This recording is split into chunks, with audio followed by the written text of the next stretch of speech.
Sampurasun Warginet, balik lagi di Saber Talk.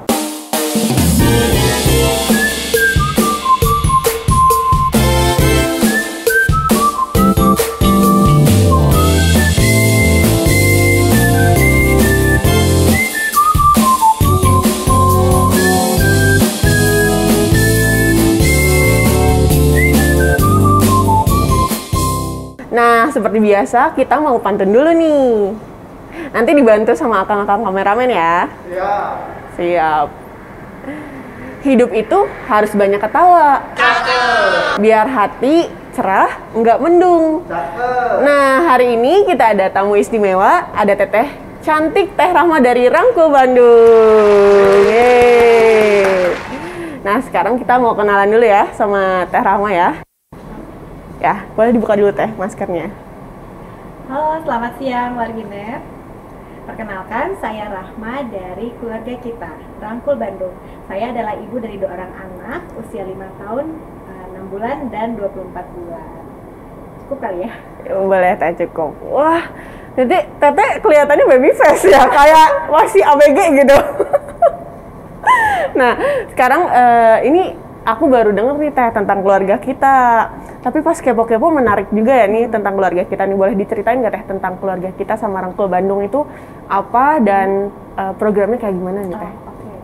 Jadi keluarga kita adalah organisasi yang didirikan oleh pakar pendidikan Indonesia dan beberapa orang tua di tahun 2013. Jadi kita sudah berdiri kurang lebih 8 tahun ya, tahun ini di 2021. Kami memiliki visi mewujudkan keluarga Indonesia berdaya, dan salah satu program kami adalah relawan keluarga kita atau yang biasa disebut dengan Rangkul. Dan Rangkul sendiri sudah ada di 114 kota di Indonesia, kota dan kabupaten di Indonesia. 114 kota dan kabupaten. Oh, udah banyak ya Teh? Banyak sekali, dan salah satunya Bandung. Bandung. Ya, betul.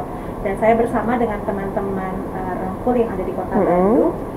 Kami percaya bahwa kami bisa melakukan sesuatu dengan tujuan perubahan perilaku orang tua supaya bisa menjadikan orang tua mencintai keluarga dengan lebih baik. Seperti tagline-nya ya, mencintai dengan lebih baik. Betul. Wah, menarik sekali. Berarti Teh, Rangkul Bandung ini bagian dari keluarga kita. Iya. Ya, dimana Rangkul itu singkatan ya Teh? Iya, Relawan keluarga kita. Relawan keluarga kita. Oh, yang ada 114 nih. Iya, kota dan kabupaten di Indonesia. Keren banget nih. Nah, ini boleh ini nggak Teh dikasih tahu nih kepada Warginet nih. Ini kan kayak ngebahas tentang parenting nggak sih Teh? Ya, jadi kita di keluarga kita itu memang tujuannya adalah bagaimana para orang tua itu bisa belajar pengasuhan. Tapi di keluarga kita sebenarnya apa yang kami pelajari bukan hanya untuk orang tua, tapi untuk keluarga. Jadi untuk kakek, untuk nenek, untuk om, untuk tante, atau mungkin untuk yang masih single, itu bisa banget bergabung di keluarga kita. Jadi kita belajar semuanya ya, bukan pas udah jadi bapak ibu nih. Jadi sedari dini udah belajar parenting ya Teh. Betul banget. Nah, mau kepo dong Teh nih. Boleh. Ini kayak isu-isu apa sih? Mereka masalah-masalah apa sih yang marak tentang keluarga nih, yang khususnya jadi prioritas nih di program keluarga kita atau Rangkul ini. Jadi sedikit mungkin aku bicarakan tentang program yang di keluarga kita ya. Jadi keluarga kita itu membuat sebuah kurikulum. Gak sebuah, ternyata sekarang udah banyak kurikulum. Udah banyak. Dimana kurikulum ini memang dibuat untuk kebutuhan para orang tua. Jadi kami itu melakukan survei ke orang tua, kemudian kami meramu kurikulum. Nah, utamanya tuh sebenarnya ada 3 kurikulum besar. Oh, ada 3. Ya, ada tentang hubungan reflektif, ada tentang disiplin positif, dan ada tentang belajar efektif. Tapi kesininya kurikulumnya kan makin banyak ya, karena kondisi orang tua itu ternyata masalahnya banyak ya, banyak sekali. Dan apa yang dilakukan oleh keluarga kita adalah kami membuat materi-materi yang sifatnya mutakhir, jadi kekinian gitu ya, sesuai dengan kondisi orang tua, dan aplikatif kalau saya bilang gitu. Jadi apa yang dilakukan di keluarga kita, apa yang kami sebar tuh nggak cuma teorinya aja, tapi memang itu adalah mungkin bisa jadi solusi untuk para orang tua. Ya. Dan untuk isu kekinian nih, sebenarnya relate banget sih dengan kehidupan orang tua gitu ya, yaitu tentang PJJ mungkin Oh. sering denger tuh pembelajaran jarak jauh. Aku gitu. taunya PVJ. Wow, wow, wow, wow, wow, wow, wow, wow, wow. Mul. Itu ya, jadi PJJ ini sebenarnya isu kekinian yang memang lagi gencar banget diangkat oleh kami gitu. Kenapa? Karena kan kalau jadi orang tua tuh sebenarnya tidak disiapkan secara profesional sebagai guru gitu kan ya, dan ternyata mendampingin anak belajar di rumah itu tantangannya banyak banget. Iya benar, itu PR banget ya. PR banget. Apalagi Teteh nih udah punya 2 anak ya. Iya, dan satu udah sekolah. Oh, satu udah sekolah. Kerasa banget tantangannya itu. Jadi tantangannya itu kadang datang dari orang tuanya, kadang datang juga dari anaknya, atau mungkin dari pihak sekolah. Jadi memang nggak cuma sekedar ngomongin tentang sinyal internet yang hal teknis, tapi ternyata ada masalah-masalah non teknis, dan salah satunya adalah masalah pengasuhan. Masalah pengasuhan. Nah, nih Teh, kan ini anak-anak pada di rumah nih ya. Iya, betul. Nah kan gadget terus nih biasanya kan Kak. Maksudnya belajar juga via gadget ya Teh. Nah ini boleh dikasih nggak sih Teh tips-tipsnya gitu untuk ngedukasi anak, mendidik anak, kayak mengawasi anak nih di era digital ini gitu. Jadi terkait dengan anak di era digital gitu ya. Sebenarnya yang perlu kita pahami adalah anak zaman sekarang tuh lahir ketika mereka sudah ada teknologi. Kebayang nggak sih itu kayak kita lahir udah ada listrik gitu kan ya. Gimana gitu. Tapi yang kita lakukan adalah kita memahami dulu nih listrik itu fungsinya buat apa gitu kan ya. Terus hal-hal baik karena kita ada listrik tuh apa aja. Nah kurang lebih sama kayak gitu juga dengan anak gitu. Jadi yang perlu orang tua lakukan gitu ya, kalau menurut kami gitu, mungkin yang pertama adalah memahami dulu nih bahwa teknologi itu bukan sesuatu yang maksudnya bukan sesuatu yang dihindarkan gitu. Jadi teknologi itu sebenarnya bisa jadi sesuatu hal baik yang memang bisa mendukung kecerdasan anak. Itu dulu yang pertama. Cuman mindsetnya dulu berarti Teh. Dibenerin. Positif, berarti kita cari yang positifnya nih dari era digital ini ya. Cuman masalahnya kan sekarang ada hambatan juga nih Teh di orang tua gitu ya. Jadi kayak misalnya yang pertama ada orang tua yang gaptek gitu ya, kayak gaptek teknologi. Iya benar. Nggak sedikit gitu ya, jadi sedikit yang mungkin anaknya lebih canggih. Lebih canggih daripada orang tuanya gitu ya. Itu yang pertama gitu. Atau selanjutnya orang tua itu belum menjadikan literasi digital ini menjadi sesuatu yang prioritas. Gitu. Maksudnya apa? Maksudnya kadang kayak ya udahlah dianggap biasa gitu, jadinya nggak ada usaha untuk gimana nih caranya kita belajar digital lebih baik gitu kan ya, atau gimana nih caranya kita memberikan pemahaman ke anak tentang literasi digital, atau mungkin adanya beban pengasuhan itu juga bisa. Selanjutnya misalnya ada orang tua yang khawatir gitu, jadi misalnya khawatir tentang gadget time gitu ya, atau misalnya khawatir dengan konten dan mereka nggak tahu nih maksudnya ini caranya gimana ya gitu ya, mungkin dia nggak tahu. Mungkin ada yang datang ke dokter anak tapi setelah anaknya mengalami gangguan. Itu juga ada. Oh sampai ada yang datang ke dokter anak nih ya Teh? Misalnya karena ada perubahan perilaku, karena anaknya terlalu adiksi, itu juga ada. Atau misalnya untuk anak-anak di usia yang kecil misalnya terlambat bicara karena main gadget gitu ya, itu juga ada. Oh, jadi berhubungan ya Teh? Berarti yang pertama itu dari si orang tuanya sama dari pengasuhnya di sekitarnya, om, tante, kakek, nenek. Betul. Ayo belajar bareng-bareng ya untuk literasi digital, biar kita bisa membimbing nih, ngawasin si anaknya di era digital ini dengan baik, biar bisa memanfaatkan positifnya ya, manfaat dari gadget ini ya Teh. Atau ada juga yang kasusnya seperti ini, orang tuanya nggak keenakan kalau anaknya nggak dikasih gadget. Oh iya, itu sering banget. Iya, itu kan kayak misalnya ini anak gua belum pakai gadget tapi teman-temannya udah pakai gitu ya, atau misalnya ya hal-hal nggak keenakan lainnya itu juga ada terjadi. Itu juga menjadi hambatan sebenarnya, terkait dengan bagaimana orang tua bisa mempelajari tentang literasi digital. Jadi istilahnya kayak tahu make doang tapi nggak tahu nih cara gunain ya Teh. Iya kayak gitu. Tapi cuma tahu pakai tapi nggak tahu ilmunya gitu. Iya benar. Berarti harus bersama-sama belajar ya Teh. Kita belajar dari anak kita juga ya. Ini kan Teh kalau di era digital ini sosmed Zamannya Instagram, TikTok gitu ya. Sama apa lagi nih teh, zaman-zaman anak sekarang main apa? Game ya, game. Game. Nah itu kan kayak ada kayak konten-konten negatif lah. Misalnya kayak bullying, hate speech gitu, kayak pornografi atau enggak kayak hoax ya teh. Nah itu kan anak-anak misalnya kalau misalnya emang yang belum paham gitu ya, itu kan bisa aja langsung ditelan mentah-mentah gitu kan, tanpa difilter dulu nih. Nah itu gimana nih teh tipsnya? Kan ada yang bilang, kamu tuh jangan nonton ini, kamu tuh jangan follow ini gitu. Malah nggak nurut gitu anaknya. Ya, jadi diam-diam. Jadi diam-diam. Atau baiknya tuh kayak gimana? Apa kita ngawasin nih sambil ngeliatin, atau kita ngasih tahu ini nih yang rekomendasi yang bagus-bagus deh gitu. Gimana nih teh bagusnya? Jadi yang pertama mungkin orang tua itu harus tahu dulu cara kerjanya sosial media kan ya. Jadi kayak cara kerjanya tuh apa? Misalnya yang pertama ada pembatasan usia loh. Pakai Facebook, pakai Instagram tuh ada pembatasan usia. Kalau nggak salah usia 13 tahun gitu ya. Nah kemudian yang kedua adalah jadi si platform yang saya tahu nih ya, si platform digital itu kan sebenarnya bekerja berdasarkan data. Ya, maksudnya kayak kita nge-search apa bisa jadi nanti di sosial media konten yang keluar itu apa. Karena yang perlu orang tua lakukan adalah memastikan bahwa kontennya aman. Itu yang pertama. Jadi kontennya yang digunakan, maksudnya atau yang dilihat oleh anak itu aman untuk usia anaknya. Jadi jangan sampai apa ya, maksudnya jangan sampai ada hal-hal yang di luar usianya. Itu terkait dengan konten. Kemudian orang tua juga harus tahu bahwa ada resiko adiksi dari penggunaan gadget atau penggunaan si gawai itu juga perlu diketahui. Dan yang terakhir, informasi yang ada di sosial media, yang ada di gadget itu kan sebenarnya kadang itu bukan sesuatu yang kita cari ya. Kebayang gak sih? Jadi kayak misalnya suka tiba-tiba ada ads tentang gitu kan ya, atau bener. Sponsor apa gitu kan. Kita si anak maksudnya kita udah ngawasin nih aktivitasnya. Ada pop up apa gitu ya.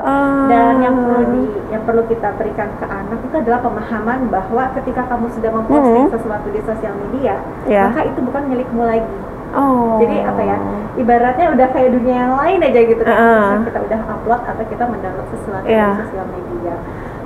Berarti kita udah ngasih tahu bahwa kamu udah main sosial media, kamu juga punya tanggung jawab gitu ya. Jadi kalau itu kami sebutnya sebagai kemampuan berpikir kritis. Jadi si berpikir kritis ini adalah kemampuan mengolah informasi, kemudian kemampuan kita mencari solusi kayak gitu kan atas sosial media. Siapa tahu nih ya si teknologi ini malah menjadi wadah kreativitas anak-anak kan ya. Karena saya lihat banyak banget nih konten-konten yang sifatnya edukatif gitu kan, atau kreatif. Iya benar. Dijadikan wadah positif ya. Iya betul. Dan berkarya di media sosial ini ya teh. Betul. Dan bisa apa ya? Bisa membooster tuh apa ya? Kayak menguatkan mendukung gitu ya. Teh, pernah ada nggak kejadian nih teh? Misalnya teteh nih pas lagi ngawasin anak nih yang misalnya tiba-tiba kok ini dia lagi maksudnya kok ini dia lagi apa, ada konten yang maksudnya bullying apa hate speech apa begitu gitu. Dan teteh nge-treatmentnya kayak gimana? Kalau kebetulan anakku kan masih terlalu kecil banget ya, kayak 5 tahun, dan dia juga menggunakan gadget sebenarnya hanya untuk belajar di rumah gitu. Tapi mungkin ada teman-temanku yang seperti itu yang mengalami. Nah kalau untuk itu kita kembali lagi nih ke yang tadi kemampuan berpikir kritis. Makanya kenapa sih kemampuan ini tuh sebagai bekal, kalau bekal untuk anak saat ini dan di masa depan. Karena di kemampuan berpikir kritis ini tuh kita akan ada skill di mana kita tidak mudah terpengaruh dengan orang lain. Kemudian kita juga mengembangkan skill empati gitu kan ya. Karena kalau kayak bully, kemudian hate speech itu kan sebenarnya mungkin ada kemampuan yang entah itu dia hanya ikut-ikutan temannya kayak gitu kan ya. Atau misalnya dia hanya menerima informasi tanpa bisa mencerna informasinya. Berarti di sini peran orang tua penting banget ya teh? Penting banget. Makanya keluarga kita bikin kurikulumnya berkembang terus ya. Betul, makanya apa yang dibikin sama keluarga kita ini memang mutakhir dan sesuai sama kebutuhan orang tua zaman sekarang ya teh. Karena tantangannya juga semakin bertambah ya. Oh, jadi makin bertambah usia, itu tantangannya beda lagi. Beda lagi. Nah, ini teh apa namanya? Pas Teteh nih lagi ini ya, selama di keluarga kita nih. Ini berarti via online untuk pas corona ini, pas pandemi ini. Iya, jadi program kami itu selama pandemi memang dilakukan secara online. Jadi kami melakukan sesi-sesi dengan orang tua. Kalau kita tuh biasanya belajarnya nggak dari, kan biasanya kalau seminar tuh satu arah ya biasanya. Tapi yang dilakukan oleh keluarga kita adalah kami mengadakan sesi cerita, sesi berbagi. Gitu. Jadi memang ada materi yang disampaikan, tapi setelah itu kita kayak sharing forum gitu loh, kayak jadi kita berbagi sesama orang tua. Karena di keluarga kita tuh kami meyakini bahwa kita orang tua tuh bisa belajar dari orang tua lainnya. Benar. Iya, jadi entah itu belajar dari pengalaman keberhasilan maupun pengalaman gagal gitu. Jadi kita di keluarga kita yang kita lakukan itu adalah seperti itu. Berarti kalau misalnya dulu ada istilah jadi orang tua tuh nggak ada sekolahnya. Betul. Nah kalau sekarang tuh udah ada komunitasnya ya Teh, yang udah bisa kita ngedukasi, terus sharing juga ya sesama ibu-ibu baru gitu ya, orang tua baru nih. Ini menarik banget ya dan bermanfaat banget buat orang tua baru nih yang belum punya anak, malah justru udah bisa belajar parenting duluan ya. Terus dari pengalaman yang lain. Iya, biasanya kan yang gencar belajar parenting itu para ibu ya. Nah, kita tuh sering ngadain acara khusus untuk para ayah. Para ayah, bapak-bapaknya juga ikutan. Seru ya. Kemudian para single yang mau menikah gitu kan juga sering mengadakan. Seru, nanti kita bisa collab ya Teh, bikin edukasi nih. Boleh. Dan sekarang tentang keluarga kita ini karena memang target kita adalah merangkul sebanyak-banyaknya orang tua, kami juga berkolaborasi dengan sekolah-sekolah. Jadi kayak orang tua murid gitu ya, kita untuk belajar sama-sama. Teh, ini ada pesan-pesan nggak buat teman-teman warginet nih yang nonton tentang misalnya, kan ini ada tagline-nya nih, mencintai dengan lebih baik atau misalnya ada pesan-pesan yang mulai ditanamkan buat warginet di rumah nih tentang parenting kah, atau enggak tentang gimana kita mendidik anak lah, boleh Teh disampaikan. Jadi kalau di keluarga kita itu kami percaya bahwa kita bisa mencintai keluarga dengan lebih baik. Di keluarga kita tuh ada prinsip yang namanya prinsip cinta. Prinsip cinta. Jadi ini tuh prinsip yang kami pegang dalam pengasuhan kami sehari-hari. Yang pertama adalah cari cara. Cari cara. Betul. Tadi kan seperti yang Teteh bilang bahwa jadi orang tua tuh nggak ada sekolahnya, tapi kita bisa cari cara belajar dari mana saja. Jadi ketika kita menghadapi tantangan, jangan mudah putus asa, cari cara dulu gitu kan ya. Iya benar. Kemudian yang kedua itu ingat impian tinggi. Ingat impian tinggi. Iya, kenapa? Karena namanya pengasuhan tuh biasanya ada tujuan jangka panjang. Iya betul. Gitu. Kalau misalnya kita hanya punya impian yang pendek, yang dekat gitu ya, nanti gampang putus asa. Iya benar. Jadi bisa contohnya gini, kalau anaknya nggak mau makan gitu, kalau nggak inget impian jangka panjang, kalau anak aku harus sehat gitu ya, ketika anak yang nggak mau makan, ya udah kayak makan kasih aja seadanya. Ya udah deh, apa aja yang anak yang mau. Ini nggak ada motivasi ya Teh, gitu kan, nggak ada pressure gitu. Jadi ketika ada impian jangka panjang kan kita ada tujuan yang mau kita kejar. Kemudian yang ketiga itu nerima tanpa drama. Nerima tanpa drama. Iya. Ini sebenarnya susah-susah gampang sih gitu kan, apalagi untuk anggota keluarga. Jadi ya kayaknya sehari tuh nggak ada sih hidup yang tanpa drama gitu ya. Pasti ada, tapi bumbu-bumbu. Betul, berarti tantangannya kan harus kita terima nih. Berarti kurangin aja drama-dramanya ya Teh.